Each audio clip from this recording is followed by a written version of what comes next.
Buenas tardes a todos. Hoy vamos a tratar un tema muy importante. ¿Cómo funciona la justicia en España? Para ello contamos nada más y nada menos con la autora de este libro, Así funciona la justicia, con el subtítulo de Verdades y mentiras en la justicia española. Y también con otros colegas y magistrados que ahora iremos presentando. Pero antes de nada, buenas tardes, Natalia Velilla. Buenas tardes. Hola, buenas tardes. Encantado de tenerte aquí. Es un placer y honor tenerte aquí en los encuentros de Humanidades y Filosofía que por razones de la pandemia realizamos vía online. Pero que desde el año 2002 venimos realizando con el diplomático, el primero fue el diplomático José María Ridao y también vino Antonio Garrido Walker en el 2005 y otros muchos juristas como García Trevijano, también de ciencia política recientemente, en el último que no hemos colgado todavía en la web nuestra que estamos construyendo, pues estuvo Román con Víctor Lapuente. He hecho un libro también muy bueno sobre el decálogo del buen ciudadano. Pues este libro es Verdades y mentiras sobre la justicia española. Pues vamos a hablar de eso. Voy a hacer una pequeña presentación que viene aquí en el libro, en la contraportada. Natalia Velilla Antolín está casada con 3 hijos, es magistrada. O sea, de todos los jueces, pues, si tiene grado superior, es magistrada. Tiene en las mangas, ¿cómo se llama, Natalia? Puñetas. Eso, puñeta. Eso lo digo porque viene al final del libro. Bien, aparte de eso, ella estudió también no solo Derecho, sino Ciencia Económica y Empresarial, o sea, en la Universidad Pontificia de Comillas, y es máster universitario en Derecho de Familia. Por eso me he traído yo aquí Derecho de Familia, del siglo pasado. Bien. Trabajó unos años en empresa privada como abogada, o sea que ha sido colega. Aprobó por el turno libre de oposición de juez y fiscal en el año 2002 y accedió a la carrera judicial después de 2 años de formación en Barcelona, ¿no? Creo, en la escuela en Barcelona. Ha desarrollado su actividad profesional en distintos juzgados de Madrid y Alicante, incluyendo un periodo como letrada y que sigue, ¿no?, ahora mismo el Gabinete Técnico de la Sala de lo Civil del Tribunal Supremo, nada menos, en Madrid. Y además ha publicado numerosos artículos muy buenos de opinión en periódicos muy importantes de España. Y escribe sobre arte, esto es lo que ya también es de humanidades, escribe sobre arte y derecho en Lawyer Press, abogado, ¿no? Bien, parece ser que me pide entrar alguien.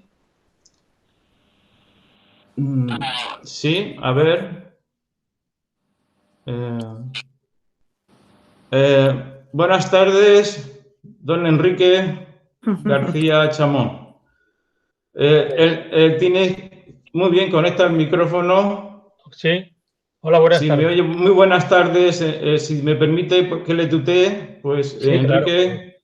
Claro que pues, sí. Enrique, buenas tardes y bienvenido también a los encuentros de Humanidades y Filosofía. Y aquí tenemos a Natalia. Natalia, hola, guapa. Hola, Enrique, ¿qué tal? Estaba pues terminando. Y Rosa Freire, sí. Y Rosa Freire, Juan Ospina, que es abogado también. Ignacio Gomá Garcés, también, Román Gil, abogado, y Pedro Manuel González, que ahora iremos diciendo, son todos abogados de distintas jurisdicciones. Bien, pues iba terminando con la presentación de Natalia, que no es precisamente al final es la artística, la pone en el libro, como la habrás leído o no, Enrique, el libro es... A una parte me han pasado, sí. Sí, pues... sí. Pues se dedica a arte y derecho y escribe, por ejemplo, una columna que se llama nada más y nada menos que Arte Puñetero. Arte Puñetero refiriéndose a las puñetas. Sí. Fue elegida Mujer Jurista del año 2019. también por los lectores de esto. Merecido. Muy merecido, como merece mucho más, Sí. Y no, merece quedarse ahí en el Tribunal Supremo, ya lo digo, porque yo voy a ser partidario, partidario del libro. No sé si, bueno, voy empezando a presentar, pues, por Enrique García Chamón, que es, no sé, es un gran profesor, ya de muchísimos años, es emérito en la Universidad de Alicante, de Derecho, ¿no? De Derecho Civil, creo. Sí. Preparador de grandes de jueces y también juez y magistrado de la Audiencia Provincial de Alicante, ¿no? Que está, o sea, muchísimas cosas, y creo que es el jurista más importante, ¿no?, que podemos tener aquí, no solo aquí en el encuentro, sino en España, uno de los principales. Bueno, bien. Se ha pasado. Sigo por orden de reloj. Román Gil Alburquerque es Román Gil, ¿me oyes? ¿Me oyes? Buenas tardes. Buenas tardes, ¿cómo estáis? Buenas tardes. Román Gil es uno de los principales abogados de lo social, en el despacho Saurdey Abogados, ¿no? Y Aspen, sí. Y Aspen Institute también, o sea, también de Humanidades. Rosa Freire es magistrada de instrucción del juzgado número 32 de Madrid y también una gran profesional, una profesional magistrada y amiga de Natalia y de Enrique. Y de Enrique también, y a partir de ahora amiga de todos nosotros. Así es. Muy bien, gracias. Pues, gracias a ti. Juanjo Ospina es uno de los, dirige el bufete de uno de los principales abogados de lo penal en Madrid y puedo decir de España, y a pesar de su juventud pues tiene mucha experiencia. A mí, viendo su página web, me llamó mucho la atención de la defensa del habeas corpus, que yo creo que el habeas corpus fue lo que inició la modernidad en el mundo, o sea que una persona no sea una mercancía, un juguete del poder, pues eso es lo que hace el Estado de Derecho, creo yo, que se inició, una de las razones. Pues encantado de estar. Muchas gracias. Ahora no lo cuenta. Pedro Manuel González, buenas tardes. ¿Qué tal? Buenas tardes a todos. Es un abogado de lo civil en general, lleva también muy bueno en Madrid, lleva casos contenciosos contra la administración, muy famoso por defender, ¿no?, el bullying que se le hace a los niños o algo así. Ha innovado ahí, ha hecho jurisprudencia llegando al Supremo con ese tema y seguidor de Trevijano, un gran jurista que ya murió hace 2 o 3 años, el García Trevijano, que insistía siempre en la separación de poderes y en la independencia del Poder Judicial, cosa que tenemos ocasión de hablar, por supuesto. Y para finalizar, pero no el último, sino el primero y con mayoría absoluta, Ignacio Gomá Garcés. Hola, buenas tardes. Ignacio Gomá es letrado en las Cortes Generales, ¿no?, en Madrid. No en la comunidad autónoma, sino en las Cortes Generales. Asesor jurídico. Sí. Y entonces, pues ha tenido ocasión de conocer por todos los temas de cómo funciona la justicia, sus problemas, y tiene ocasión incluso de hablarnos de cómo en los programas de televisión se hacen juicios, vulnerando la presunción de inocencia. Por ejemplo, este último de Rocío Carrasco, ¿no?, por ejemplo, coincide con una obra de teatro tuya que se llama Con la venia del pueblo. Sí, sí. Muy bien, la pues, realidad me ha copiado la ficción. Sí, ahí en este caso la realidad se copia la ficción. Sí, siempre estamos así, copiando la realidad y la ficción. Bien, pues Natalia, ¿por qué escribiste este gran libro? Aunque parezca que era de 300 y pico páginas, pero es un gran libro que toca casi todos los temas del mundo judicial por dentro, que es lo que nos interesa a nosotros. Explicar las cosas es ver el mecanismo, cómo funciona el mecanismo de la Administración de Justicia, no quedarnos solo en las puertas, en los fenómenos, sino ver el mecanismo, cómo funciona. Es como un coche, cómo funciona el motor de un coche. Entonces, sabemos cómo porque manejar un coche casi todo el mundo puede hacerlo, incluso sin el carnet de conducir, pero cómo funciona el motor del coche, eso sí que es explicar la administración, la justicia o del derecho y de lo que realmente el pueblo, los ciudadanos deben saber para tener más confianza en nuestros jueces y magistrados, que deben tenerla porque funcionan muy bien y lo hacen porque ellos dan todo de sí. Yo solo quería felicitarte por tu definición que viene al final sobre el juez ideal. El juez ideal es el que debe ser fuerte con los fuertes y suave, comprensivo con los débiles. Y a la misma vez ser eficiente y hacer resoluciones justas, rápidas y sin temor a nadie, sin miedo a nadie. Y si es necesario, reivindicar que haya imparcialidad, transparencia, como sabemos, siguiendo las recomendaciones de la Unión Europea, como nos puede decir don Enrique García, que sabe mucho de eso y que desde años y años pues no se cumple aquí en España por lo que todos sabemos, ¿no? Por los intereses inconfesables del bipartidismo, de los partidos nuevos que también venían con... Bueno, me estoy extendiendo mucho. Natalia ahora te doy la palabra. Natalia, y ya empezamos. ¿Por qué escribiste este libro y cómo te iniciaste en la carrera judicial? ¿Y qué es eso de la soledad del juez y del trabajo en equipo? Bueno, son muchos temas, son todos los que toco en el libro.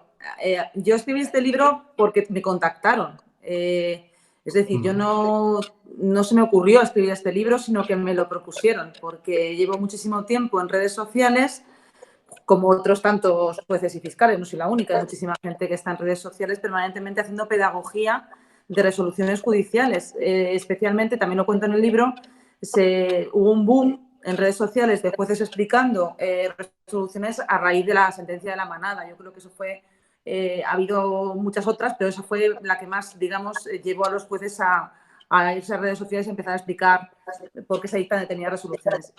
¿Y por qué vamos los jueces a contar las cosas a redes sociales? Porque no hay un portavoz del Poder Judicial en general. Tenemos el presidente del Consejo General del Poder Judicial que asumió la portavocía cuando en 2013 accedió a la presidencia, pero que de facto no se está realizando. Antes de Carlos Lesmes sí que hubo la figura del portavoz judicial que al menos sí que explicaba determinadas cosas. Entonces, hay un gran vacío informativo en la sociedad acerca de qué es la justicia, hasta dónde pueden llegar los jueces, por qué determinadas resoluciones judiciales no satisfacen a los ciudadanos. Nadie lo cuenta, nadie lo explica. Entonces, este vacío informativo se llena por otras personas, porque cuando hay una necesidad de información, alguien lo tiene que llenar. Y se llena pues, por periodistas que no saben de tribunales, por tertulianos, por influencers, por gente que está en redes sociales, generando una gran desinformación y generando prejuicios, porque es muchísimo más difícil destruir un prejuicio que construir una idea. Cuando te vienen diciendo que los jueces somos injustos y somos patriarcales y ponemos resoluciones machistas, es difícil luego explicar que no es así. Entonces, esta necesidad de informar es la que me llevó a mí y a otros tantos a escribir en redes sociales. Entonces me contactaron porque les gustaba mi estilo, les gustaba cómo explicaba las cosas y me propusieron escribir un libro sobre cómo funciona la justicia desde el punto de vista de un juez. Es decir, explicando cuestiones personales. Y es en lo que me he centrado en este libro. Cuento, aparte de mi vida, poco a poco, mi vida judicial, que es lo que cuento a lo largo del libro, mis experiencias, cosas que me han pasado, cosas que opino, cosas que pienso. Cuento poco a poco, voy desgranando todo lo que interesa a los ciudadanos acerca de la justicia.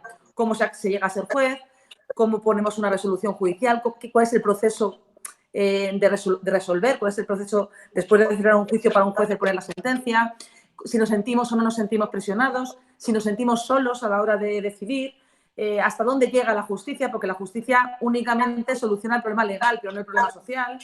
Todas estas cuestiones las he ido poco a poco escribiendo a lo largo de 13 capítulos y bueno, y el último capítulo, que es el que hacía falta referencia, es una reflexión mía particular sobre lo que yo creo que debe ser un juez óptimo. Y un juez óptimo es un juez técnico, que es lo que somos los jueces en España, gente técnicas en derecho, que tomamos unos hechos, cogemos la norma que tiene que aplicar y la aplicamos al caso concreto. No somos justicieros, ni aplicamos lo que a nosotros nos parece justo, sino lo que el legislador nos ha dado.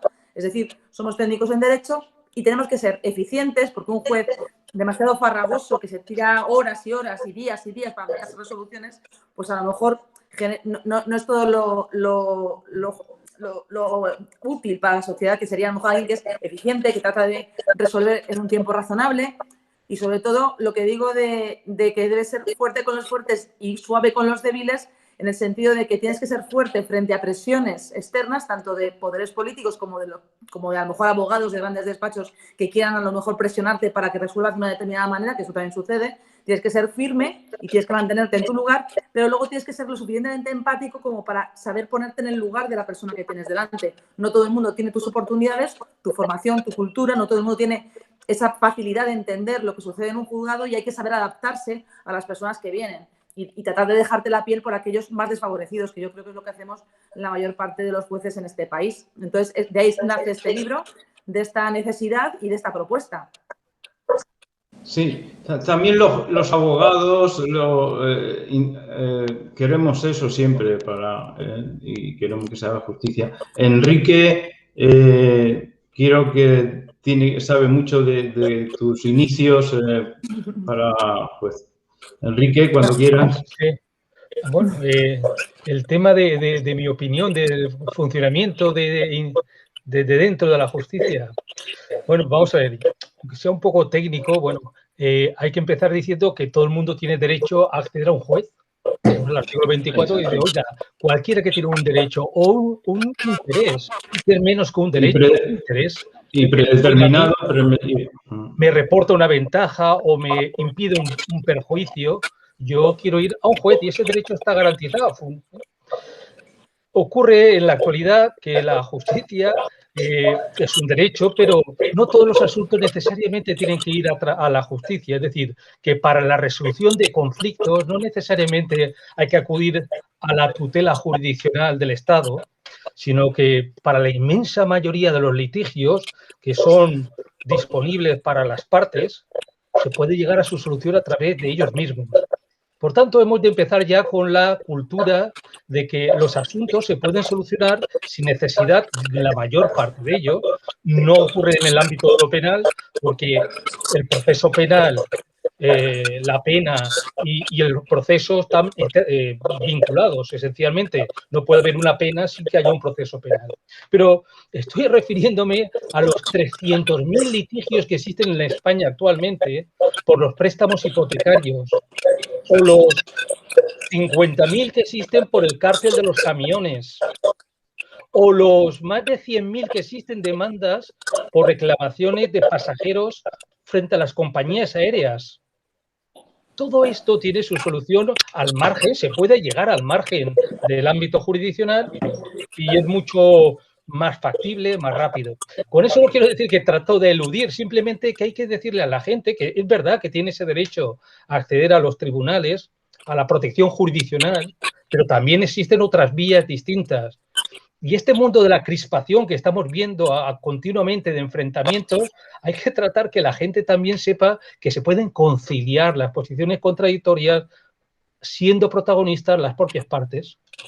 Eso hay que inculcarlo.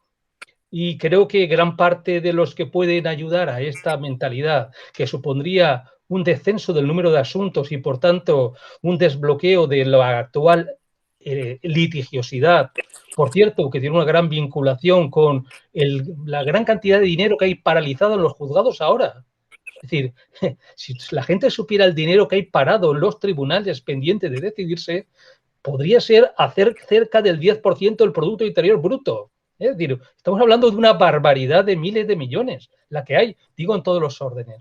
En definitiva, hay que pensar en este mundo de la resolución alternativa de los conflictos al margen de la tutela jurisdiccional, porque gran parte de esos litigios que están bloqueando los tribunales tienen esa vía.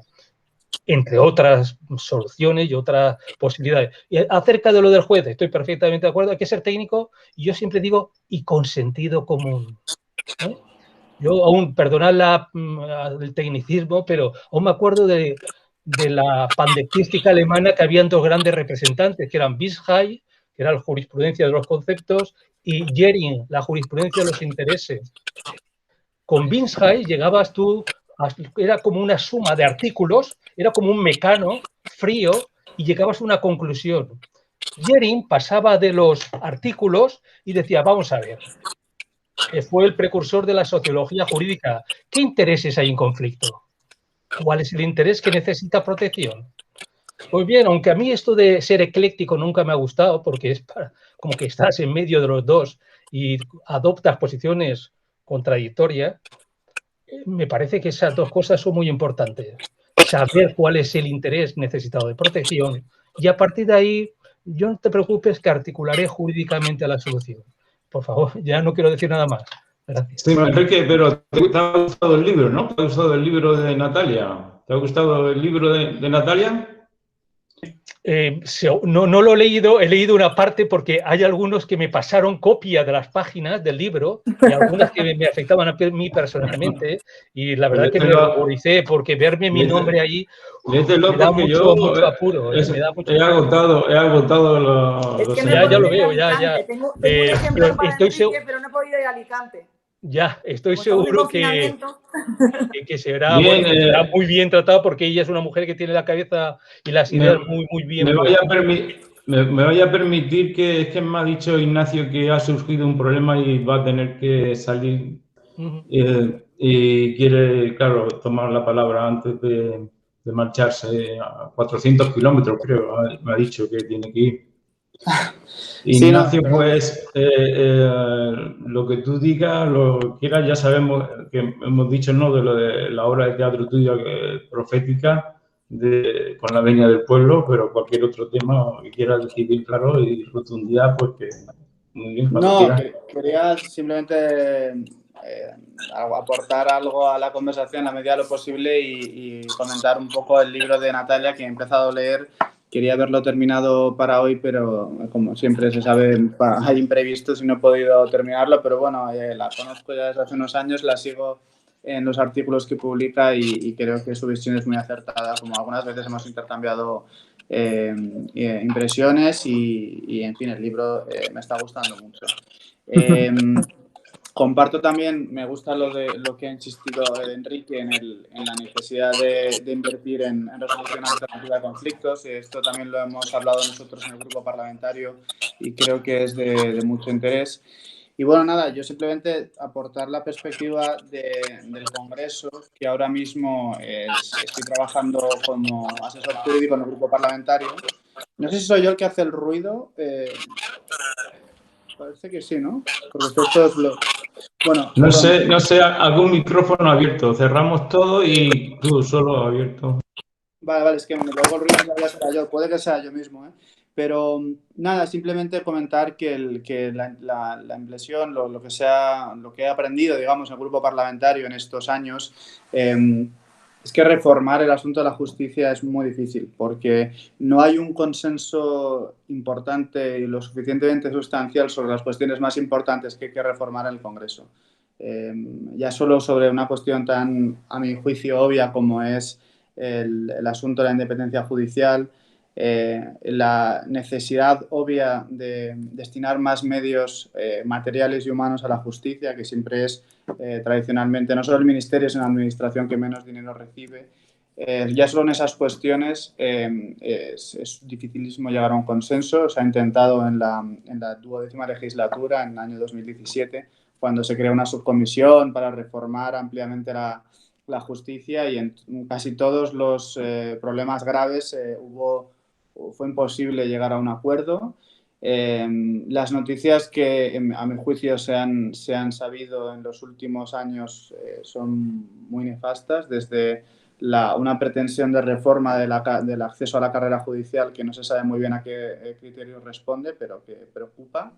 El nombramiento de personas afines en los altos puestos de la carrera judicial fiscal, y en fin, yo creo que todo lo que se ha hecho en diversas formas ha contribuido a denostar un poco la imagen que tiene la ciudadanía de la justicia. Sin embargo, siempre me gusta añadir una cosa, que es que el problema que tenemos las personas que queremos implantar reformas en el país es que al criticar cuestiones que son mejorables en el país y en las instituciones, pareciera que por criticarlas las estamos impugnando en su totalidad, y no es así. O sea, a mí me gusta aclarar que yo pienso que la justicia con muchos defectos funciona, que los jueces individualmente son muy independientes, que la institución puede estar sujeta o debería estar sujeta a unas mejoras para garantizar una independencia más efectiva y sobre todo una imagen de independencia más clara, pero que yo creo que el sistema no se aleja demasiado, como contamos en la última reunión, Antonio, en la última charla que tuvimos, no se aleja en absoluto del concepto democrático. Lo que pasa es que es manifiestamente mejorable, sobre todo en los últimos años, ¿no? Entonces, creo que hay mucha gente que está deseando que se aborden reformas positivas, que creo que harían mucho por la justicia, pero es verdad que lograr un consenso en estos aspectos a mí me ha parecido muy difícil por la contraposición de opiniones que hay sobre temas fundamentales, ¿no? Entonces, yo creo que hay esperanza, pero sí que se prevé que va a ser un camino muy largo todavía. Sí, que yo espero que sea más rápido. En un artículo de Natalia, creo, no en este libro, pero es en un artículo reciente, Natalia reclamaba que existiese un legislativo de verdad, un parlamento de verdad que hiciese su labor de legislar, no todo a las órdenes del jefe de los partidos. Bien, Ignacio, muchísimas gracias, y si tienes que ir, pues nada, no te preocupes.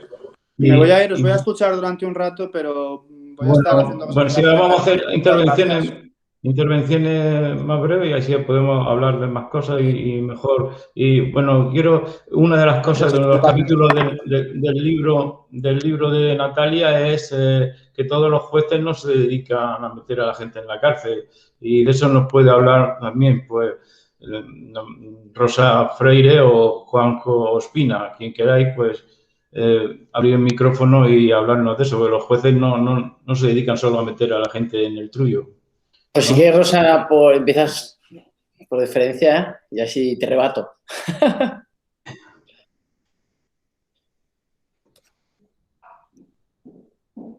Sí, Rosa, tienes que hablar ahora. Sí, ahora voy. Bueno, yo lo que quería decir, y un poco referido también a la reflexión a la que me ha llevado el libro de Natalia, es que la justicia tiene que ver con la dignidad. Y desde que la justicia estaba en manos de los dioses y que después pasó a los reyes y después se hicieron construcciones de todo tipo, pues como tribunales, espacios, y también lo que tenemos ahora, ¿no? Una arquitectura normativa, constitucional, algo que, bueno, que realmente ha sido un éxito, ¿no? Un éxito de consecución de derechos, libertades, en fin. ¿Qué pasa? Que todo eso se asienta en una estructura que yo creo, y esa es mi opinión, que es una estructura un poco ya obsoleta, un poco antigua, sobre todo en la cúpula, me refiero. En las formas de nombramientos, de cómo funciona el órgano de gobierno, y también la maquinaria que nutre de leyes a la justicia, que es a la justicia, es decir, las leyes que los jueces aplicamos, ¿no? Creo que, bueno, pues por parte del Ministerio de Justicia, pues desde hace ya años, en su labor como prelegislador, pues no lo hace de una forma muy técnica, ¿no? Sino que a veces se hace bastante propaganda desde las propuestas legislativas. Todo esto quiere decir que estamos en un escenario nuevo. Esa es mi visión de la justicia, ¿no? Y en ese escenario nuevo es preciso, o no sé si es preciso, pero surgen pues nuevas maneras o nuevas personas que lo hacen de forma diferente. Y esta es Natalia Velilla, ¿no? Natalia yo creo que representa la modernidad, pero es una modernidad real que ya está aquí, porque ella es muy significada, pues como habéis dicho, interviene pues en redes, pero además ha escrito un libro que yo creo que es un libro que yo siempre pienso, Natalia escribe como habla, ¿no? Así, pues tan claro, tan preciso, tan transparente, tan de verdad, con tanta honestidad, que, bueno, esa es una manera nueva de hacer las cosas, ¿no? Y esa es una manera nueva muy necesaria en estos tiempos de cambio en los que vivimos. Yo creo que hay una estructura, insisto, una estructura antigua que ya no resiste las miradas de los ciudadanos, de los abogados, de los operadores jurídicos. Como decíais vosotros, ahora se hacen juicios paralelos, pero ¿por qué se hacen juicios paralelos? Bueno, pues porque la gente quiere opinar, entonces habrá que formar la opinión de la gente, ¿no? Y a eso conducen pues acciones como las de Natalia. Y en realidad lo que hace Natalia es lo que se hace también desde otras organizaciones o otras personas, ¿no? Que es intentar acercar la justicia al ciudadano. Realmente la figura del juez alejado del mundo, ¿no? El juez Júpiter, que me gusta decir a mí, aquel que estaba en lo alto de su montaña, del Olimpo, ¿no? Pero que realmente decidía, pero desde luego no esperaba ver, no le importaba, no empatizaba, ¿no? Con el resultado de sus decisiones. Esa figura de juez tan patriarcal, creo, ¿no? Que quizás todavía nos podemos encontrar o hay estructuras que todavía funcionan con esos códigos, bueno, pues es una estructura obsoleta, ¿no? Y creo que Natalia rompe totalmente con esa manera de hacer las cosas. Por lo tanto, ¿qué pasa con la justicia? ¿Cómo funciona la justicia? Yo creo que la mejor recomendación es que se lean el libro de Natalia, porque lo explica con muchísima claridad y además es que es muy entretenido. Realmente, o sea, yo que soy juez y que me está contando lo que yo hago y que además pues me ha ayudado mucho a reflexionar sobre mí, por ejemplo, cómo nace un juez. Pues yo ya no me acordaba cómo había nacido yo como juez, ¿no? Y esto pues me ha llevado ahí un poco, ¿no? Y me pareció emocionante para mí poder hacer ese recorrido. Pero todas esas cosas que cuenta Natalia se pueden leer, insisto, con mucha claridad. A mí me resulta muy entretenido a pesar de que hable de cosas que yo conozco, pero las junta y las explica de una manera que es muy clarificadora. Por ejemplo, lo de la soledad del juez para enviar o influir a alguien a la cárcel, o eso influye en su vida, en toda su familia. Eso es una cosa muy, muy grave, ¿no? Enviar a las cárceles. Bueno, ahora hay otras medidas, ¿no? Se pueden tomar.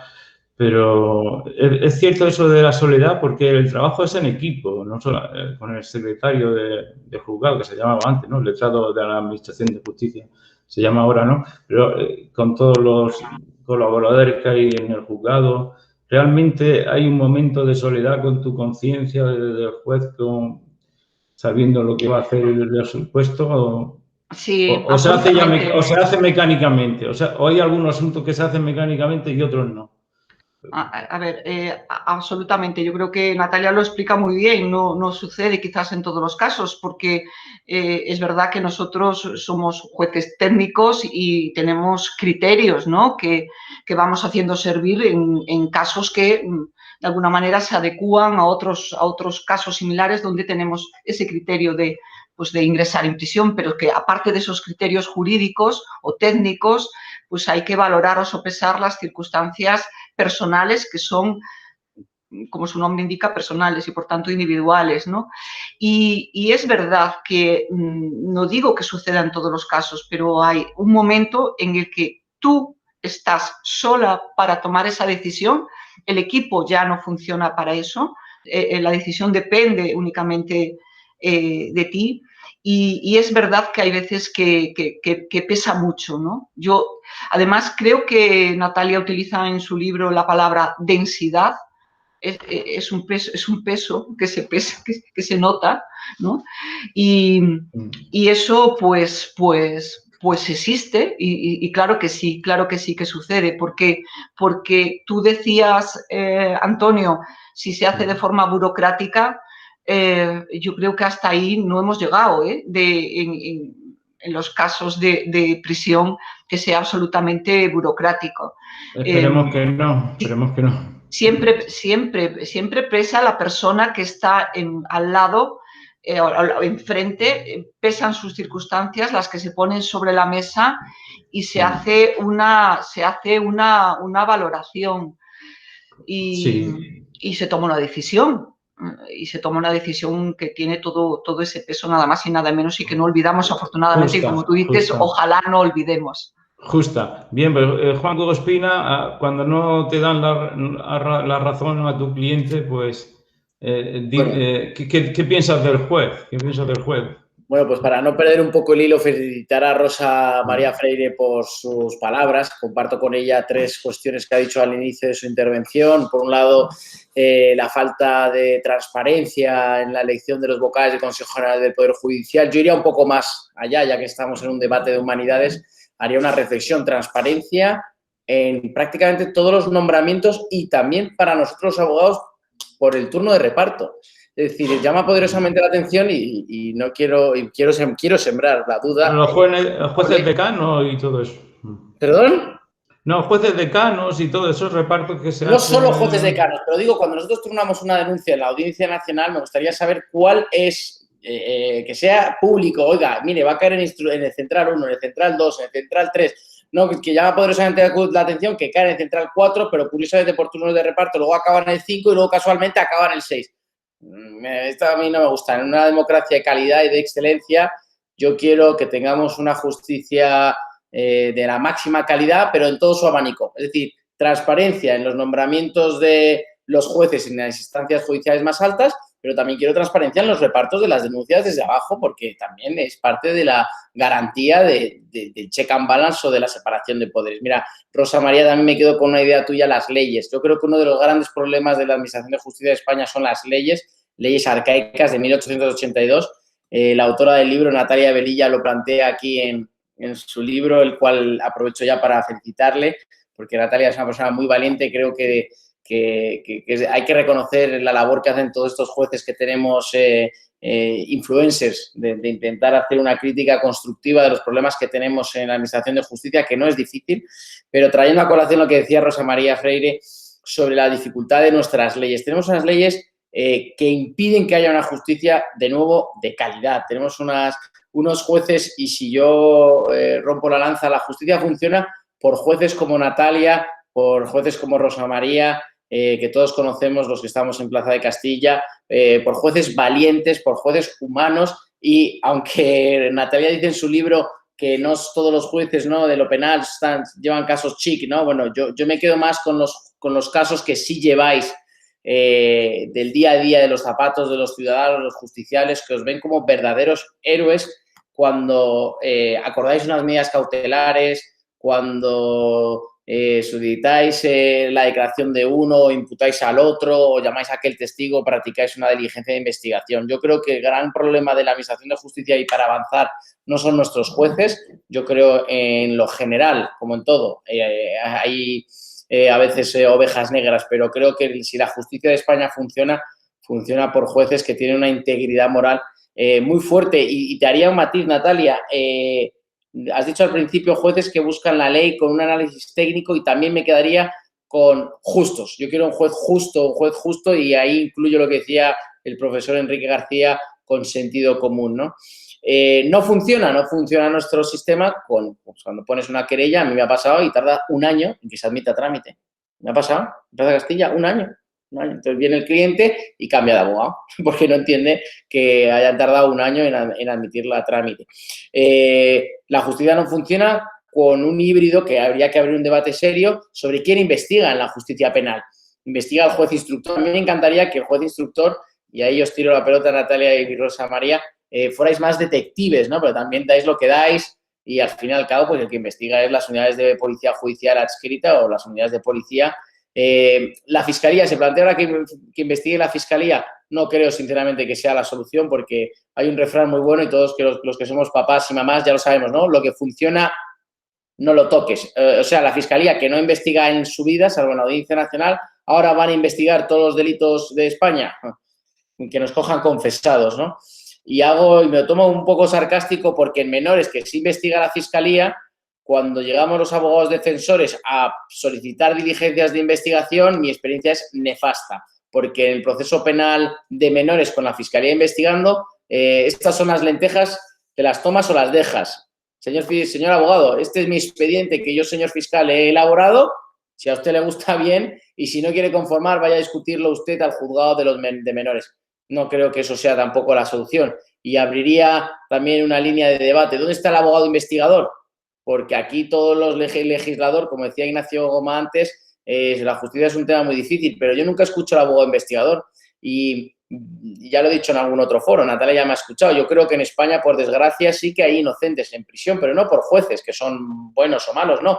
Porque se ha limitado el acceso a la prueba en el procedimiento penal, a cámaras de seguridad, a testificales. Por lo tanto, yo quiero un proceso penal con unas leyes, como dice Rosa María, más ágiles, más efectivas, con unas medidas cautelares del siglo XXI. Hace una semana denunciamos un acoso de un cantante famoso en Internet. La persona que le está acosando todos los días, mientras estoy haciendo esta charla, le está acosando en las redes sociales. Hasta que un juez admita eso a trámite, me citen y practique alguna medida, van a pasar, no sé, 2, si me está escuchando mi cliente, no, sé que no, pero 2, 3, 4, 6 meses. Y todos los días me escribe, oye, ha vuelto a escribirme, ya. ¿Y qué hago? Voy a la policía, le cuento el delito de acoso, stalking y bueno, eso es como si le estuviera hablando chino, ¿no? Entonces, la justicia necesita una profunda reforma. Yo creo que hay una justicia imperfecta. En algunos casos funciona, en otros, por desgracia, no. No es culpa de nuestros jueces y, faltaría más, fiscales. Estoy convencido que es culpa de las leyes que tenemos. Y bueno, ahí tenemos un arduo debate por delante. Felicidades a Natalia por su libro. Me ha encantado que también fue abogada. Eso también es algo que yo he hecho en falta de muchos jueces, ¿no? Porque me he encontrado en instrucción más que en los juzgados de lo penal. En los juzgados normalmente empatizo mejor con el tribunal. En instrucción a veces como defensa menos. Pero bueno, he hecho en falta que ese juez pues no haya estado antes ejerciendo o haya tenido otra experiencia vital y además Natalia es compañera de facultad mía, me saca un año que otro, no muchos, pero es compañera somos de la misma universidad, así que también es motivo de ilusión y de satisfacción. Antonio, felicitarte por esta charla y a todos. No, gracias a vosotros. Gracias a vosotros. Creo que también Natalia habla en el libro de que en el juicio es como una alcachofa que hay que ir quitando hojas hasta quedarse con el corazón del asunto y entonces ahí ya pues tienes que ser firme de admitir o no admitir pruebas, etcétera, para resolver bien y de forma justa, ¿no? Bien, pero sí, muy de acuerdo con lo que has dicho, Juanjo Espina, y has tocado un tema que luego seguro que Pedro Manuel insistirá en eso, en que hay un anteproyecto que quiere que la Fiscalía se haga cargo de la instrucción, cosa que, como sabemos todos, depende del presidente del gobierno al final, pues yo recuerdo que terminando la carrera, por contar una anécdota que también se cuenta mucha en el libro y es muy buena, fui un preparador de fiscal, porque yo quería ser, ¿no? Y después de varias semanas y tal, muy bien todo, le pregunté, pero bueno, el estatuto dice que estamos a las órdenes, esto es un ejército, ¿no? Estamos a las órdenes del superior y tal, y digo, quiero que me diga la verdad, dice, ¿esto es así? Y dice, sí, es así. Digo, bueno, pues ya te llamaré, pero si sigo la preparación. Bueno, no seguí, obviamente. Román Gil ya tiene la palabra porque no solamente la dinamicidad de los juzgados de lo social o socialista que se menciona en el libro, sino también puede hacernos unas reflexiones muy buenas sobre cómo debe reunirse todos los que sepan para hacer por las leyes modernas y actualizar el derecho en España, empezando por las directivas europeas que se aplican a veces y no se sabe, se están aplicando leyes que a lo mejor están derogadas por el derecho aplicable en España desde Europa. Bueno, pues Román, cuando quieras, abre el micrófono. Muchas gracias, Antonio. No, yo no sé cómo cómo se hace, pero quiero daros las gracias por las estupendas intervenciones, me han parecido interesantísimas. Quiero también felicitar a Natalia Velilla. A mí siempre me ha interesado mucho, ¿no? Cómo los jueces, cómo actúan, me ha interesado, he escrito sobre ello. Es un asunto que me interesa como ciudadano y como jurista, ¿no? Y claro, hay libros, yo su libro lo veía en las librerías y iba allí, tengo demasiados libros para leer, no me da tiempo, ya vale. Entonces cogí el libro y digo, voy a ver qué opina sobre esta cuestión, con la idea de que dijese algo que me pareciese parcial o farragoso o tal, y poder no comprármelo. Y lo veía y decía, qué sensato. Esto está muy bien, esto es útil, pero no, porque tengo muchos libros. Y otro día pasaba por las librerías, que son mi vicio confesable, y volví a abrirlo por otro lado y me volví a parecer lo mismo, claro, sensato, no ideológico en el peor sentido, donde ya tiene una conclusión dada y me quiere convencer de sus posiciones legítimamente subjetivas. No era eso, útil, claro, y ya claro, cuando ya se convocó este seminario, ya me lo compro y empecé a leerlo con entusiasmo. La verdad es que es una delicia, es clarísimo y por supuesto yo a mi despacho os lo voy a recomendar y mandar un correo a todos los abogados diciendo, oye, este merece la pena. Y estoy seguro que así va a ser en muchos sitios porque realmente es útil, ¿no? Así que muchas gracias, no es fácil escribir con esta claridad y con este interés, es enriquecedor y de luego como abogado a mí me está enseñando muchas cosas, aunque llevo unos cuantos años pues conociendo a los jueces. No voy a decir tanto como amigos, aunque alguno lo es. Hay un abogado que dice que los jueces y los abogados no podemos ser amigos, ¿no? Luego el amigo te dicta una sentencia y te cabreas, ¿no? Entonces es difícil, pero a algunos, si no amigos, les tengo grandísimo aprecio, ¿no? Pero yo quería una cuestión, yo me dedico a la jurisdicción social, efectivamente, Sagardoy es social. Y ahí, lo plantea Enrique, ¿no? Hablando de esa tensión entre el cielo de los conceptos que llaman algunos de Winscheid y la idea del fin en el derecho, que yo recomiendo a los abogados jóvenes muchísimo. Dicen el segundo Jhering, parece ser que el primer Jhering también quería ir al cielo de los conceptos, ¿no? Y esa idea de la idea conceptual, la idea técnica, frente a la idea práctica. Ha dicho antes Juan Gospina, yo quiero que los jueces sean justos.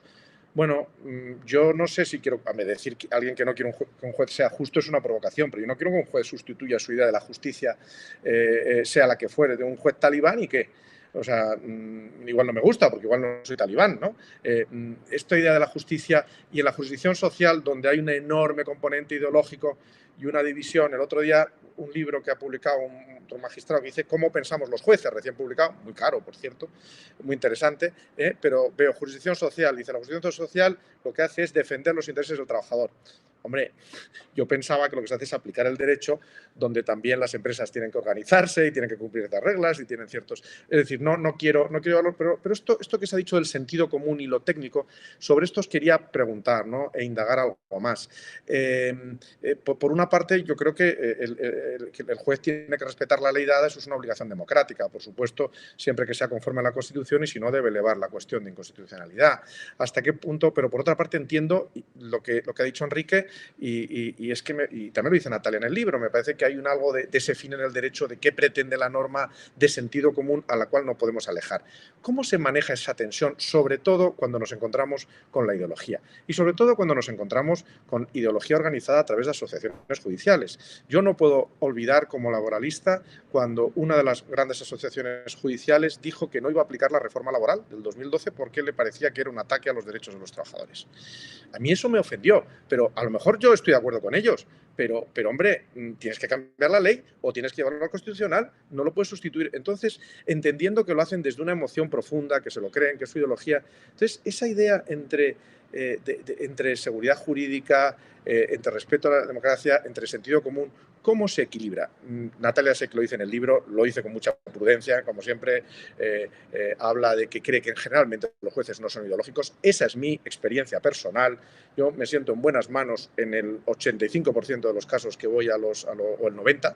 Hay un 10% que luego se sufre mucho, parece que el otro pasa desapercibido. El juez medio es estupendo o estupenda, sois ya más estupendas que estupendos, que sois más. Y una última cuestión, y aquí esto también es muy importante, porque Enrique es un gran preparador de jueces que tiene que ver con esto también. Es decir, si el juez tiene que tener sentido común y tiene que ser buen técnico, ¿cuál es el acceso adecuado de los jueces? Es decir, tú explicas de una forma que impresiona, ¿no? La memorización, el cronómetro, el trabajo extraordinario, la disciplina, y uno, en fin, se queda impresionado, ¿no? Y no merecéis más que elogios a vuestra constancia, a vuestro trabajo y a vuestro esfuerzo. Pero más allá de eso, y sin desmerecerlo, ¿cuál es la formación adecuada para tener ese juez que sea técnico y tenga sentido común? ¿Hay un exceso de memorización en esa formación, o eso es necesario y es una piedra esencial y luego además tenemos que construir una segunda? Me gustaría oíros al respecto porque es muy importante, creo. Y muchísimas gracias por vuestras ideas, que son fascinantes. Gracias. Muy bien, gracias, Román. Pues Enrique puede contestar y luego Pedro Manuel, ¿no? Si no importa, Pedro Manuel. Enrique puede contestar ya directamente.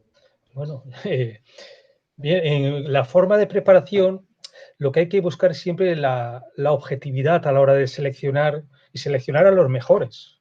¿Vale? Hoy por hoy nosotros no tenemos métodos con los que poder valorar con la mayor objetividad lo que es el acceso, y estamos utilizando el sistema tradicional memorístico de los temas que se sacan, las bolas correspondientes, y si tienes suerte y ese día se te ha inspirado, superas la prueba. Es cierto que ahora hay un test inicial. Bien, lo que yo creo que hoy por hoy, todas las vías que se han querido crear para el acceso, que sean distintos de como pudiera ser una selección con criterios, digamos, poco objetivos, o los seleccionaremos atendiendo a méritos, siempre ha sido suspicaz eso, ¿no? Toda la gente... lo que hay que hacer a continuación es la segunda parte. La segunda parte es la de práctica, que ahora se toma muy en serio. Mi práctica judicial, cuando yo aprobé la oposición en el año 87, fue un mes solamente, y era en el mes de julio. Es decir, yo fui a mi juzgado de Alcoy y no sabía ni qué era un levantamiento de cadáver. Que no sabía lo que era aquello. Bien, ahora sí que es obligatorio un periodo de un año aproximadamente, tanto en la escuela judicial como en los juzgados. Y ahí es donde se debería tratar de adaptar y combinar esos conocimientos teóricos adquiridos durante la oposición con la práctica real y que sea efectiva. Es decir, que veamos verdaderamente que aquel que ha superado la fase, digamos, memorística o después sabe desarrollarla en la práctica. Es cierto que esas valoraciones posteriores, pues no sé ahora, la verdad, porque no tengo tanto contacto con el mundo de la oposición, pero es mucho más extenso de lo que era anteriormente y se valora más y se cuida más. Quizás Rosa, que estuvo en la escuela judicial, pueda aseverar algo más. Yo también quiero decir en el tema técnico una cosa que nos está preocupando, yo creo a todos los operadores jurídicos. Yo recuerdo... Yo aprobé la oposición después de, ya terminé la carrera después de la Constitución del 78, ¿no? En el año 85. Yo recuerdo que cuando uno estaba en un estado autoritario, centralizado y poco democrático, pues la única potestad legislativa residía en las Cortes Generales y no había más que leyes del Estado, punto. No había más que esto. No habían convenios internacionales. No había sentencia del Tribunal Europeo de Derechos Humanos, por supuesto del Tribunal de Justicia de la Unión Europea. Pero claro, tras la Constitución se eclosionan los entes que tienen capacidad de potestad normativa. Ya no solamente es el Estado, las Cortes Generales, tenemos las comunidades autónomas, tenemos la Unión Europea, tenemos la sentencia del Tribunal de Justicia de la Unión Europea, ojo, que tiene eficacia vinculante para todos los operadores jurídicos. Erga omnes. Aunque no sean parte en el litigio, de ahora en adelante ustedes interpreten esto así. Aquello que creíamos que el Tribunal Supremo terminaba la jurisdicción y resolvía los conflictos a partir... No, ¿qué va? El juez de Bollullos del Condado plantea una cuestión, con todos mis respetos a Bollullos, plantea una cuestión prejudicial al Tribunal de Justicia y el Tribunal de Justicia le está diciendo al Tribunal Supremo que eso que usted interpretaba así no es conforme al derecho de la Unión Europea. No digo nada en relación con la sentencia del Tribunal Europeo de Derechos Humanos, que para los penalistas, yo ya no estoy en el tema penal más de 20 años, son trascendentales. Es que también tienen eficacia erga omnes y son fuentes del derecho. ¿Qué quiero decir con esto? Oiga, que las fuentes creadoras del derecho ahora son plurales, son muchísimas. Y es como un Tetris en la que encajar las piezas no es tan fácil. No caen las piezas y encajan perfectamente, sino que hay limbos, hay vacíos, hay inseguridad jurídica. Por cierto, que el Tribunal de Justicia de la Unión Europea me cabrea mucho cuando dice que es extranjero, que es europeo. No, no, es nuestro tribunal, es nuestro. Te lo digo para que la gente se le quite esto de que el Tribunal de Justicia. Otra cosa es que entienda mucho de lo que habla, pero bueno, sus decisiones son vinculantes y nos tenemos que adaptar a ellas. Pero, en definitiva, lo que quiero decir, por un lado, en cuanto a la preparación de los jueces, no conozco otro sistema objetivo para el acceso, pero debería profundizarse mucho ese periodo de práctica que creo que se valoriza, se tiene muy en cuenta. Y segundo, es muy difícil hoy ser operador jurídico, si quieres saber el derecho, por esa pluralidad de entes con capacidad normativa, con normas que muchas veces son contradictorias y no solamente con potestad normativa, sino tribunales de justicia que tienen capacidad de, como nos dice en el Tribunal de Justicia, oiga, deje sin efecto usted la norma nacional porque contradice la norma europea. Sí, Enrique, incluso ahora cuando termine el estado de alarma, los mismos jueces, magistrados van a tener que ser como legisladores, o sea que ahora mucho más todavía. Bien, ya por fin, Pedro Manuel, puedes abrir el micrófono. Abierto está. Muy bien. Pues a ver si te tienes la palabra y tenía algunas notas, ¿no?, del libro que te has leído también muy... Lo he leído, me ha parecido muy interesante. Me ha pasado un poco con lo que a Román, ¿no? Iba mirando, como yo escribí un humilde libro también hace poco sobre la justicia en el estado de partido, digo, a ver en qué se contradice con lo que digo yo. Y la verdad es que me he encontrado muchas cosas en que se contradiga con lo que yo decía, ¿no? Por hacer a lo mejor hincapié en lo que a mí me interesa, que es la cuestión de lo político, no la política, de lo político, que me parece mucho más interesante, desde luego, que ser juez, vamos, eso de tener potestad sobre la vida y haciendas de tus conciudadanos, pues eso marca carácter, ¿no? Es evidente. Y además es una función muy noble, pero todavía hay algo en los jueces bastante, para mí, que está por encima, ¿no? Que es el controlar al poder político. Es decir, hay que tener claro una cosa, que sea cual sea la tendencia ideológica de los gobiernos, una tendencia natural es a controlar al Poder Judicial, a controlar al judicial. Y los mecanismos que garanticen esa independencia judicial son importantísimos. Entonces, ¿qué pasa en España? Y siguiendo a mi maestro, a don Antonio García Trevijano, que tenemos unos partidos políticos que están en el Ejecutivo, que tienen un banco azul en el Legislativo y desde ese banco azul dicen, yo soy el legislador y yo nombro a los jueces, además. Entonces, el papel de la justicia institucional, más que del juez, es dificilísimo, porque no puede hacer de balance de nada, en tanto que ese poder se encuentra monolíticamente unido y en separado. Entonces, por eso, y cuando Ignacio, que se ha ido, me hubiera gustado hablar justo detrás de él para decir una cosa. Yo en esto soy un revolucionario, yo no soy un reformista, me considero un revolucionario y creo que esto hay que cambiarlo de raíz. Porque si confiamos en las reformas, que el sistema, que el régimen actual que existe vaya a garantizar la independencia judicial, estamos cayendo en un infantilismo y somos unos auténticos ilusos. El poder político no va a dar un ápice a la independencia judicial. Y no tenemos más que ver que cada una de las reformas que se están haciendo desde el año 78, ya no digo el 85, desde el 78, son todas para atar más en corto al poder político, al poder judicial. Esto es así, pero es por el propio mecanismo intrínseco del funcionamiento institucional que existe ahora, de la falta de separación de poderes en origen.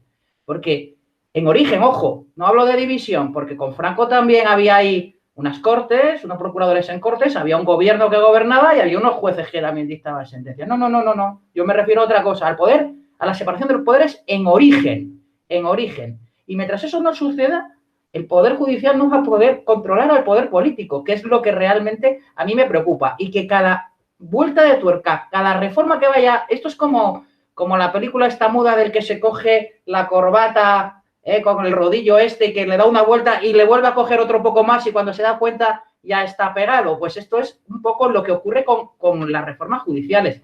Natalia, hay cosas muy, muy importantes que dice, por ejemplo, y que pasan en los medios de comunicación como cosas meramente técnicas, esto es cosa de abogados y de jueces y tal, como por ejemplo la inexistencia de una auténtica policía judicial en España, que sea solo dependiente de jueces y magistrados.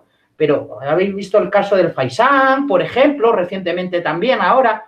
Pero ¿cómo va a ser si dependen orgánica y económicamente las unidades de policía judicial del Ministerio de Interior van a investigar a quienes les pagan y quién además los pone ahí al servicio de los jueces? ¿Dónde está esa independencia? O el tema presupuestario, por ejemplo, que también Natalia lo trata, me parece impresionante.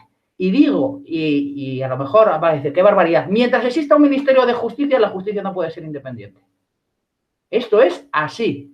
García Trevijano propone la creación de lo que llama un Consejo de Justicia, que esté integrado por todas las profesiones del derecho y que elija a un presidente de ese Consejo de Justicia que sí que tiene que ser juez y que por la manera presidencial elija a ese Consejo de Justicia y que además sustituya al Consejo del Poder Judicial y asuma esas labores presupuestarias también, y que exista una policía judicial que sea dependiente solo de ese Consejo de Justicia, no del Ministerio del Interior. Eso yo lo entiendo que es absolutamente imprescindible. Y mientras no exista esa separación de poderes, vamos a tener lo que tenemos ahora, que también habla Natalia, la judicialización de la política. Pero, señores, si no hay separación entre lo que son los poderes del Estado y de la nación y no existe independencia judicial, pues naturalmente que todos los partidos van a tender a sus cuitas particulares, a sus navajazos, a resolverlos en la arena judicial, porque no se puede diferenciar entre lo que es una responsabilidad política y una responsabilidad penal, por ejemplo. Mientras no exista esa separación, es imposible que no ocurra la judicialización de la política, ¿no? Cosas importantísimas que también dice Natalia y yo coincido, es el tema de la ejecución penal, por ejemplo. Pero si es que, y dice una cosa muy interesante, si es que los juzgados de vigilancia penitenciaria se han convertido en juzgados con lo contencioso administrativo. Pero como el juez de vigilancia penitenciaria tiene una potestad revisoria de lo que ahí está pasando. Mientras no resida en sede judicial todo eso, el tratamiento, la progresión en grado, pues vamos a estar exactamente lo mismo, porque si la manera de cumplir la pena va a depender de lo que diga una administración, poder ejecutivo, ¿dónde queda la justicia? ¿Dónde queda la justicia, no?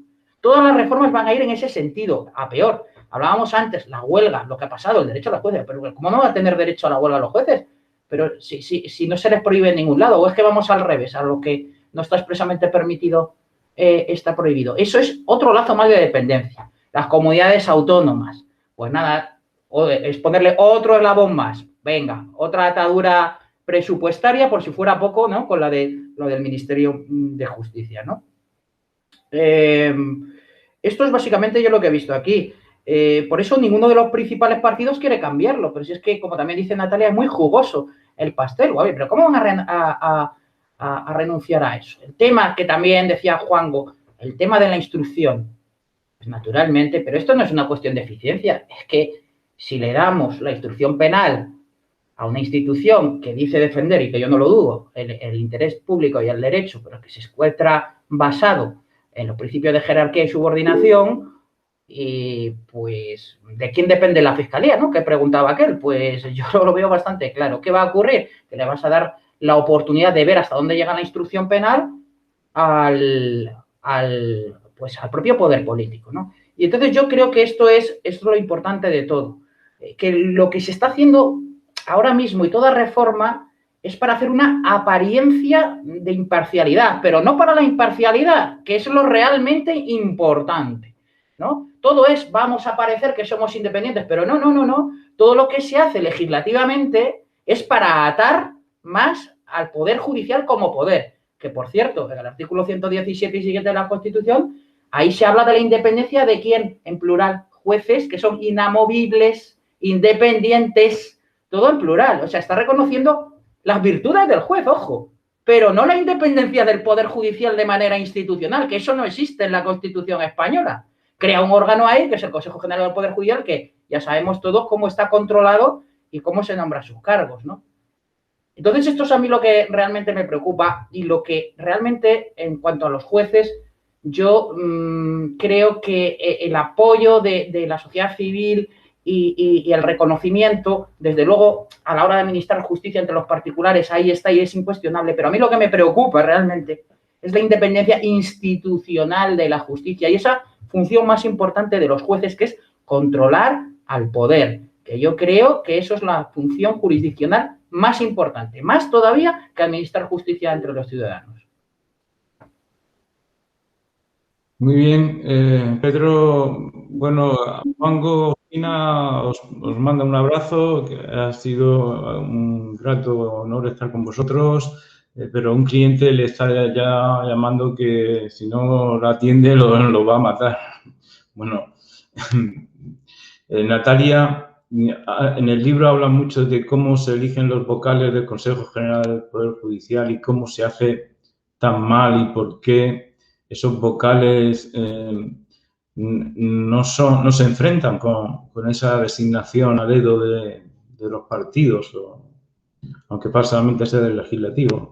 Y por qué esos cargos discrecionales son tan importantes, sobre todo para que no haya independencia del Poder Judicial, aunque sí reconocemos que hay independencia y honestidad en la mayoría de los jueces que tratan con la gente normal.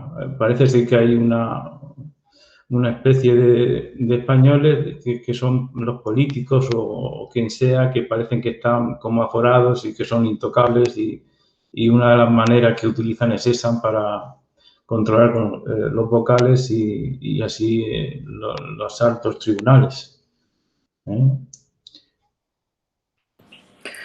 A ver, esa cuestión, tengo que decir que no haya leído el libro, que es un libro bastante autocrítico, lo cual yo creo que nos falta mucho a los jueces. También digo por qué, porque al final nos sentimos tan indefensos de cara a que nadie defiende nuestro trabajo y que estamos un poco como solos, que nos metemos todos en una especie como de burbuja corporativista en la que no somos capaces de detectar que gran culpa de todo esto la tenemos nosotros. Si los políticos, a la hora de repartirse, los vocales del Consejo General del Poder Judicial no tuvieran un rendimiento de este reparto, no tendrían ningún interés en el Consejo General del Poder Judicial. Les daría igual elegir a unos que a otros o elegirlos por sorteo. Se nos llena a todos la boca, especialmente a las asociaciones judiciales, defendiendo la independencia de los jueces, pero todos pasamos de largo sobre una afirmación de sentido común, como dice Enrique. El sentido común muchas veces te lleva a algún sitio. Existe un rédito de esos nombramientos de los vocales. Y ese rédito es los nombramientos discrecionales. Evidentemente, no todos los nombramientos discrecionales son políticos, porque esto no es así. Yo también lo digo en el libro. Hay muchísimas personas elegidas para cargos discrecionales que habrían sido igualmente elegidas en el caso de haber concurrido a un consejo independiente de los políticos, porque hay gente que es incontestable. También hay cargos discrecionales que se presenta solamente uno. Entonces, tampoco hay mucha designación ahí. Pero, evidentemente, de los cargos discrecionales que se eligen, tiene que haber ahí algún tipo de rendimiento por parte de los políticos. No tanto porque vayan a hacer cosas que les digan los propios políticos, sino porque saben digamos, qué tipo de resoluciones van a poner o qué tipo de decisiones van a adoptar. Entonces, prefieren garantizar un determinado tipo de resoluciones o un determinado tipo de decisiones mediante la designación de estas personas. También hablo en el libro de que no les interesa igual el nombramiento discrecional del presidente de la Sala de lo Social del Tribunal Superior de Justicia de Navarra, por ejemplo, que un magistrado de la Sala Tercera del Tribunal Supremo. Tampoco les interesa igual un magistrado de la Sala Primera que un magistrado de la Sala Tercera. ¿Por qué? Porque la Sala Tercera del Tribunal Supremo es la que revisa en última instancia todos los actos de las administraciones. Es decir, cualquier acto administrativo del Gobierno acabará en algún momento en la Sala Tercera. A ellos les interesa más ese tipo de nombramientos para saber si van a anular o no van a anular determinadas resoluciones que un magistrado de la Sala Cuarta que al final, bueno, sí, como ha dicho de Román, es verdad que lo social tiene su ideologización en determinados aspectos, pero en el fondo no repercute tanto una resolución de la Sala Cuarta, no repercute tanto en los políticos como una resolución de la Sala Tercera. Les interesa más la Sala Segunda que la Sala Primera. La Sala Primera se ha empezado a darse cuenta que existe la gente cuando ha ocurrido lo de las cláusulas suelo, de lo que tanto sabe Enrique García Chamón, que se dedica especialmente a cuestiones relacionadas con el derecho mercantil. Cuando ha empezado con las condiciones generales de la contratación, con el Tribunal de Justicia en la Unión Europea ha empezado a decir cosas que hasta ese momento en España no se decían, la gente se ha acordado de la Sala Primera, pero la Sala Primera no les importaba demasiado. Les importan aquellos cargos discrecionales que puedan garantizar determinadas cosas que a los políticos les interesan. La no anulación de determinadas resoluciones o en el tema de los aforamientos. Con esto, insisto, no significa que todos los miembros de la Sala Segunda, de la Sala Tercera, Cuarta, Primera, lo que sea, tengan este sesgo ideológico, pero que últimamente está habiendo una especial sombra de politización en los nombramientos, es algo que ni siquiera ocultan ya los políticos. Yo no quiero recordar lo que dijo Cosidó cuando se iba a haber renovado el Consejo General del Poder Judicial y eso de controlar la Sala Segunda por atrás. Eso es una ignominia para todo nuestro país y sobre todo para la judicatura. Entonces, es evidente que o hemos tocado fondo o estamos cerca de tocarlo. Que de alguna manera tiene que existir una verdadera independencia del Poder Judicial. No sé si mediante la reforma que acaban de decir, que no tengo yo muy claro lo de un Consejo General de otras profesiones, pero al menos que se cumpla con lo que existe en el resto de Europa, que no estamos pidiendo nada que no exista en Francia o que exista en Alemania, en Italia o en otros países. Estamos pidiendo que se haga exactamente igual que en el resto de los países de Europa, que es que los jueces intervengamos en la designación de los vocales. Estoy segura de que no será un sistema perfecto. Estoy segura de que existirá también determinadas luchas de poder, porque somos así los españoles y somos así el ser humano. Pero también estoy segura de que mejorará mucho más la imagen de la politización de la justicia, porque al final no se trata tanto de ideologización como de seguir haciendo las cosas, como decía Rosa, como en los años 90. Estamos 30 años atrasados. Se sigue utilizando todavía una manera de comportarse dentro de las altas esferas judiciales en tema compadreo, amigo, conozco no sé quién, me han presentado, una manera poco transparente y que al final acaba perjudicando a toda la carrera judicial. Y eso es lo que cuento también en el libro de una manera muchísimo más extensa, pero que en definitiva eso es nuestro gran lastre como Poder Judicial. Sí, bueno, ahora podéis intervenir y podéis levantar la mano y decir cosas importantes. Sí, Enrique ha levantado la mano. No, pues entonces, ¿alguien más quiere decir? Rosa. Bueno, y... sí. Yo estoy muy de acuerdo con muchas cosas que se han dicho aquí. Otras no, quizás se necesitarían puntualizar, ¿no? Pero un poco me gustaría hacer como un titular que parte de lo que aquí se dijo, de lo que dijo Ignacio Gomá y lo que dijo, no sé, alguien también, ¿no? Que es que la justicia funciona. Eso yo creo que es un mensaje que hay que transmitir. La justicia funciona en sus bases. ¿Por qué? Porque está servida por jueces técnicos e independientes. Y la justicia quizás se ve pues con todo este sesgo de ideología, de politización, pero eso afecta a los nombramientos, a las cumbres, por decirlo así, de la justicia. Y me parece que es fundamental que eso cambie, porque eso nos mancha a todos, nos ensombrece a todos. Yo creo que sí, que la justicia funciona porque yo he tenido la suerte y la fortuna de conocer otros sistemas judiciales cercanos y a los niveles en los que yo me manejo, que soy juez de instrucción nada más y me ocupo de muchos asuntos ordinarios y sé cómo funciona en mi país, pero también cómo funciona en países cercanos, de verdad que no estamos peor, al contrario, yo creo que estamos mejor. Se dan muchas respuestas muy rápidas, hay juicios rápidos cada día en los juzgados de guardia de toda España y se da una buena respuesta. Y luego tenemos una formación cada vez más como jueces europeos, ¿no? Que es lo que decía Enrique. Enrique yo he tenido la suerte de que fuese mi jefe coordinador durante mucho tiempo en una red creada para dar precisamente y difundir la formación en Derecho Europeo a todos los jueces. Es decir, la formación de los jueces se toma muy en serio, se toma bastante en serio, tanto desde sus inicios. Yo creo que ahí habla muy amenamente Natalia en su libro de su experiencia precisamente con su preparador, con Enrique, de la formación de un juez, de cómo en serio se toma el sistema, que esa formación exista. Ahí se habla mucho de cómo se tiene que relacionar y se da formación específica al respecto de cómo que se tiene que relacionar los jueces con los abogados. Es decir, no solo relacionar, sino cómo deben los jueces conocer cuál es el trabajo del abogado, precisamente para ponerse en su lugar y no hacer ejercicios pues, de despotismo. Y luego, bueno, esa formación continúa pues con construcciones que son de la imaginación moral, que diría Lederach, ¿no? Un gran mediador también y un gran filósofo, ¿no? Con construcción moral. ¿En qué mundo vivimos? Vivimos en un mundo en red, estamos ahora mismo en red.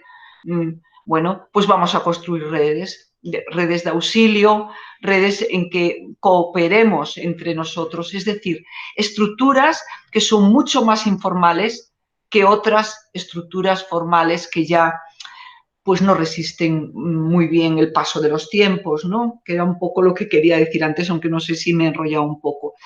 Pero lo que sí que me gustaría mucho decir, aunque se ha ido Juanjo, es que todas las cosas o las deficiencias que él apuntaba en cuanto a inocentes en prisión, a querellas que no se admiten, a poca transparencia en el reparto de asuntos, es que eso tengo que puntualizarlo, no me gustaría irme de este foro sin no puntualizarlo. Existen remedios dentro del sistema para corregir todo eso que ha puntualizado, que ha dicho él, que ha puesto de ejemplo. Empezando por lo más liviano, entre comillas, ¿no? Que es el reparto de asuntos. El reparto de asuntos se hace al azar a presencia de secretarios judiciales y es posible que un abogado se pueda dirigir a un decanato para que le explique cómo se hace este reparto y por qué ha sucedido lo que ha sucedido. O sea, eso es algo que es transparente. Lo que no es, eso sucede cada día y no se hace cada día, pero podría hacerlo un abogado. Yo discrepo totalmente en que haya inocentes en prisión. Yo creo que hay un sistema de recursos, de revisión, de resoluciones de las que pueden hacer uso los abogados, que deben de hacerlas servir si esto es así tan palmario como él decía. Y creo que también me gustaría poner un poco sobre la mesa la importantísima labor que hacen los abogados como abogados de víctimas y como acusaciones particulares y como acusaciones populares, donde de alguna manera están en el otro lado o enfrente lo que son los abogados defensores y en el medio, en el justo fiel, intentamos estar los jueces, ¿no? Pero quiero decir que lo dice claramente Natalia en el libro y también en sus hashtags, como se presenta, ¿no? Toda historia tiene dos versiones.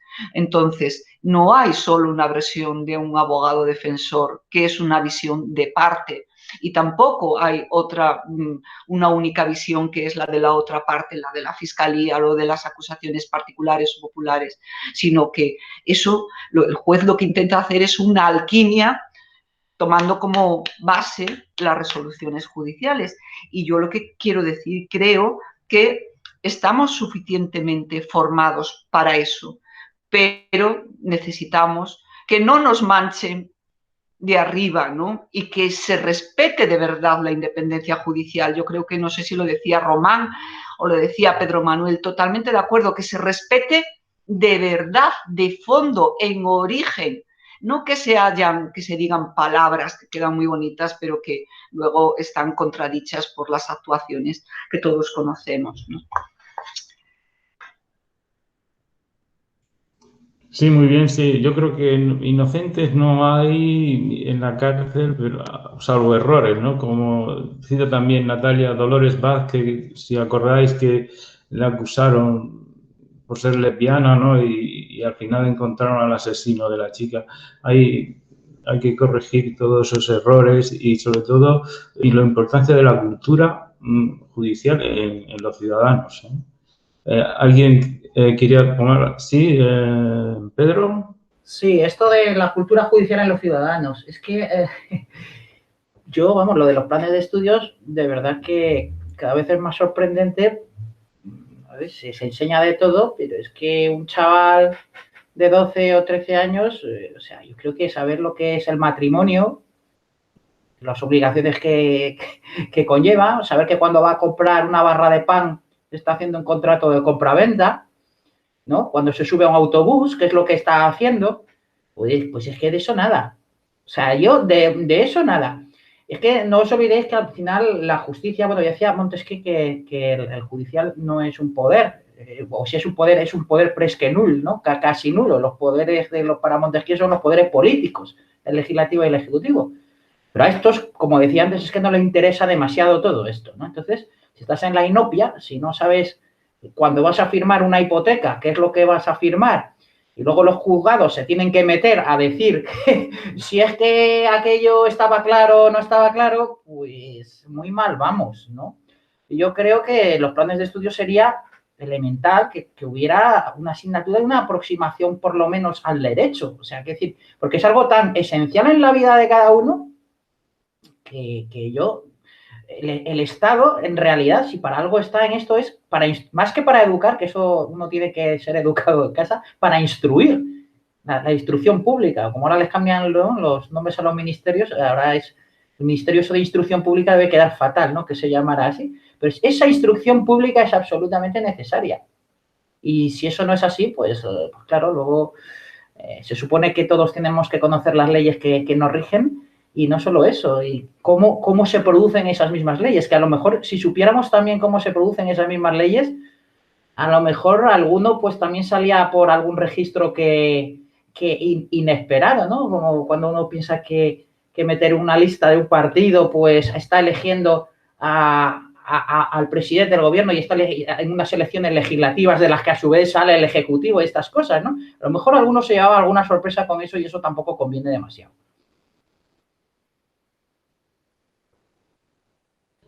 Sí, muy bien. Estoy de acuerdo en eso. Podemos dar cultura jurídica, pero no se da apenas.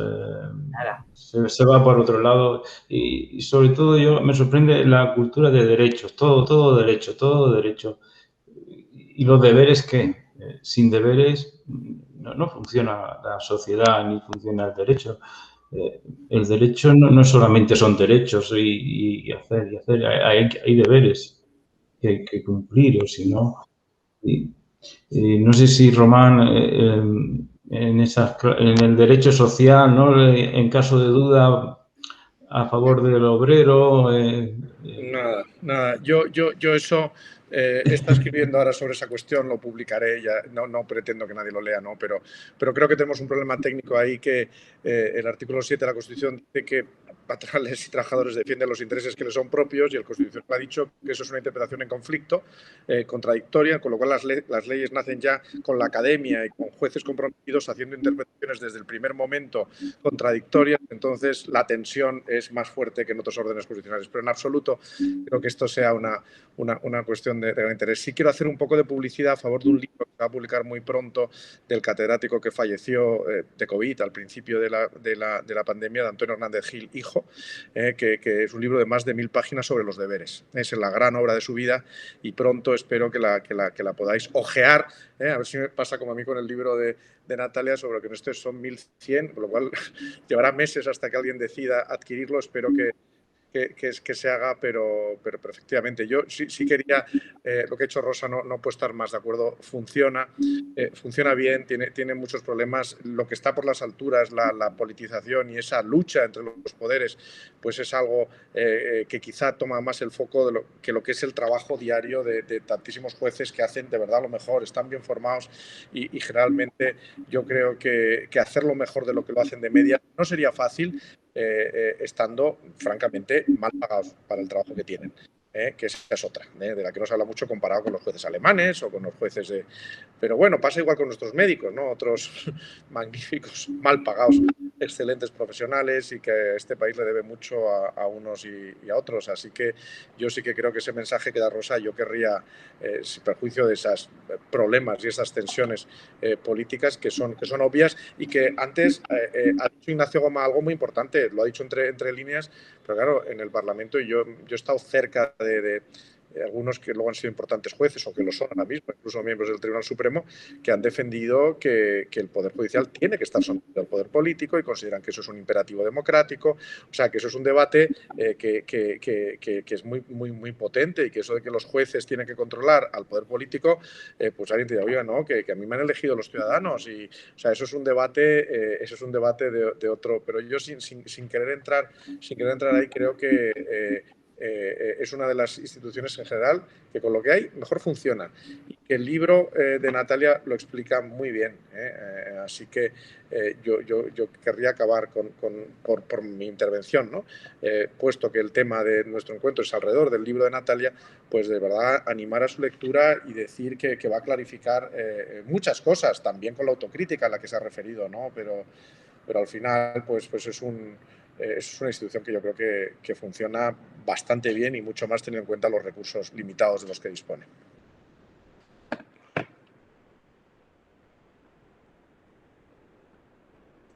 Bien, pues de nuevo recomiendo el libro y vamos a ir terminando porque pasar más de 1 hora y media ya es un delito, creo que está en el nuevo Código Penal de arresto en ciberespacio. Bueno, Natalia, pues tiene la palabra o queréis dar todos agradecimientos y Natalia tiene primero la palabra para decir su libro, algo más de su libro que a lo mejor no hemos dicho y es muy importante, que seguro que se nos ha pasado. Natalia, cuando quiera. Nada, es simplemente agradecer a todos este debate que, pese a que ha durado 1 hora y media, no me ha aburrido en absoluto, me ha parecido todo súper interesante, estoy muy de acuerdo con todas las aportaciones, al final somos todos personas con los que estamos en esta reunión con un elevado sentido de los valores éticos y al final uno de los valores éticos es la justicia. Nos preocupa que no funcione como debería funcionar, gente de todas de las profesiones jurídicas, estamos todos en la misma línea, lo cual esto lo único que puede llevarnos es a la esperanza. Si somos capaces de transmitir a las nuevas generaciones y a la gente que no sabe nada de la justicia, que la justicia es un valor ético que hay que mantener y que al final es lo que nos tiene que mover a todos, yo creo que podemos todavía tener esta esperanza de que esto continúe. Con el libro yo he pretendido convencer a la gente que no sabe nada de la justicia pues de lo mínimo, de esas pequeñas cosas que por lo menos nos hagan mirar hacia la justicia con esperanza y no como un enemigo, sino como un garante de los derechos que únicamente los jueces pueden garantizar, porque por muchas leyes buenas que tengas, si no hay nadie que obligue a imponerlas a través de resoluciones judiciales, no sirven de nada. Quiero agradecer a los anfitriones esta presencia, el que me hayáis invitado para hablar del libro. Y quiero agradecer especialmente a Rosa Freire, porque Rosa y Enrique ambos son de los jueces que más admiro en la carrera judicial. Los dos están en mis agradecimientos. Enrique García Chamón y hago justicia con ello, es una de las principales piezas que ha permitido que yo hoy esté sentada en un juzgado, porque sin él no habría sido posible.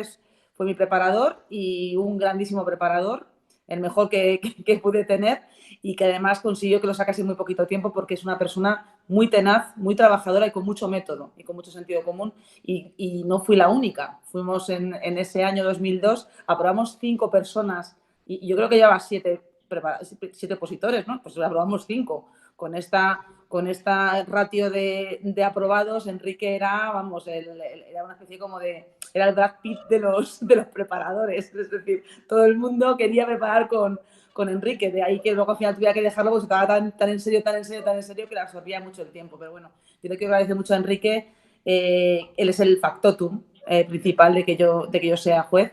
A Rosa Freire porque, bueno, la he conocido más tarde que a Enrique, pero es para mí el ideal de juez. Cuando hablo al final del libro de cuál es el ideal de juez, pienso en Rosa. Yo creo que cualquier asunto que entre en el juzgado de instrucción 32 va a estar tratado de la mejor manera posible porque es una persona absolutamente independiente, muy fuerte con el fuerte y muy suave con el débil. Por tanto, que lo sepa Juango. ¿Eh? Que lo sepa Juango, que ha tenido que lo sabrá, porque yo creo que estas cosas se saben. Rosa Freire no se deja influir por nadie, ella tiene su propia idea de la justicia y además es muy humana, entonces, por eso es mi amiga y quiero agradecerle también su presencia en este debate. Y muchísimas gracias a todos por la atención. Muchísimas gracias a ti. Bueno, si tenéis algo más que decir o si no, nos vamos despidiendo. Bueno, yo sí quiero decir algo, antes de que se me olvide que lo he dicho antes. En el libro de Natalia cuenta algunas anécdotas muy pertinentes en sus primeros juzgados. Por ejemplo, Natalia pues, envió una citación a una mujer que había sufrido lesiones por un asunto de sus perros, con otro señor que tenía otro perro más grande y se habían peleado. Entonces, la citación decía, pues venga usted con testigos, con todas las pruebas que tenga y con peritos si quiere. Y la señora entendió perritos y se presentó en el juzgado con todo el Yorkshire bien elegante, con su corbatita y todo. O sea que hay muchas anécdotas que podíamos contar nosotros ahora para terminar. Yo podría contar la de que en un asunto de herencia le pedí a la cliente que pues, me trajera las escrituras de la casa y tal, y al día siguiente bajó, pero con la Biblia en pasta, y le dije que muy bien, que eso es útil porque le haremos jurar la verdad, pero que me refería a otra escritura. No sé si tenéis otras anécdotas vosotros, que seguro que... Muchísimas, pero yo creo que esas las tenemos que dejar para otro día. Yo dar las gracias y de verdad colgar esto, Antonio, cuanto antes, porque creo que lo tiene que disfrutar mucha gente. Vuestra asociación tiene mucha fama, sobre todo en Murcia, y yo sé que es muy seguida allí, pero tiene que llegar también más lejos, porque yo creo que merece la pena. Así que muchísimas gracias y sobre todo a Natalia. Gracias a todos y un honor estar con vosotros y nos vamos desconectando porque al final tengo que desconectar yo solo, abrazos y saludos. Hasta luego. Ir desconectando vosotros y luego desconecto yo.